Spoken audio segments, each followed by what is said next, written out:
Après ce tour d'horizon sur l'histoire et l'activité de l'homme sur Terre, on peut lister un certain nombre d'égarements, de fourvoiements, de fausses routes.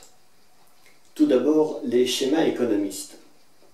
Au XVIe siècle, lorsque nous nous sommes accaparés les ressources naturelles des Amériques, la quantité de richesse qui nous est parvenue était incommensurable. Il était impossible pour quiconque de penser qu'un jour on en viendrait à bout.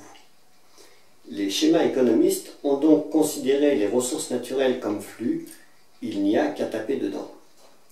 Malheureusement, certaines ressources sont de type fini, dès qu'on les exploite, on réduit le stock. D'autres ressources sont de type renouvelable, c'est-à-dire qu'il ne faut pas les exploiter plus vite qu'elles ne se régénèrent. Il serait bon que les économistes intègrent ces notions dans leur schéma. Un autre égarement est la croissance exponentielle. Toute progression d'un certain pourcentage par an revient à multiplier par 2 au bout d'un certain nombre d'années, exactement log de 2 sur log de 1 plus le pourcentage. Une augmentation de 2% par an revient à multiplier par 2 tous les 35 ans. Toute personne qui est allée à l'école, surtout dans les hautes études, connaît la légende de l'échiquier et des grains de blé. Le sultan, pour remercier l'inventeur de l'échiquier, lui demande ce qu'il désire comme récompense, et celui-ci de demander simplement 1 grain de blé sur la première case, 2 sur la seconde, 4 sur la troisième, 8, 16, 32 et ainsi de suite. On multiplie par 2 sur chaque case. Le problème est que l'échiquier a 64 cases et qu'il faudrait 2 puissance 64 moins 1 grain de blé pour remplir l'échiquier, soit plus de 18 milliards de milliards ou plus de 1000 ans de production actuelle. La modélisation mathématique n'a de sens en physique que si les conditions limites sont respectées, en l'occurrence la quantité de grains de blé disponibles dans les greniers du sultan. Nos élites devraient savoir cela. Or, comment se fait-il que dans notre monde actuel, tout soit basé sur la progression exponentielle de l'activité industrielle, activité produite avec des ressources de type fini? On peut se demander à quoi cela a-t-il servi de les envoyer à l'école. Pour ce qui concerne la maîtrise de la nature, c'est une vieille histoire. Elle a démarré au néolithique lorsque l'homme a commencé à dompter la nature. Il s'est cru plus fort que les dieux.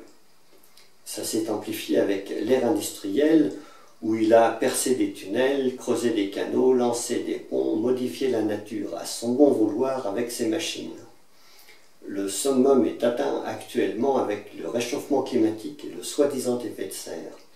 On voudrait nous faire croire que l'élévation de température est due à l'action de l'homme par effet de serre, alors que les variations de température sont dues à des phénomènes astrophysiques.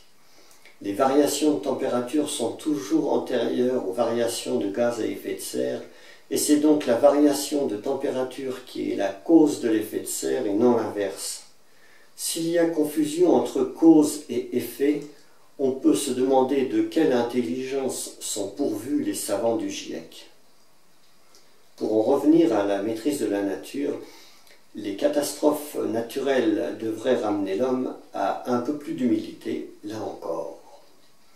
Un autre égarement est le progrès de l'esprit humain. Toute civilisation est basée sur un groupe d'individus qui se sont accaparés les ressources naturelles qui étaient à tous auparavant une bande de voyous en quelque sorte. Le cumul des richesses entre quelques mains a permis à certains d'entre eux, n'ayant pas de préoccupations matérielles, de développer les connaissances et les arts. Les divertissements populaires sont devenus arts de cour, les connaissances ont apporté le progrès technologique.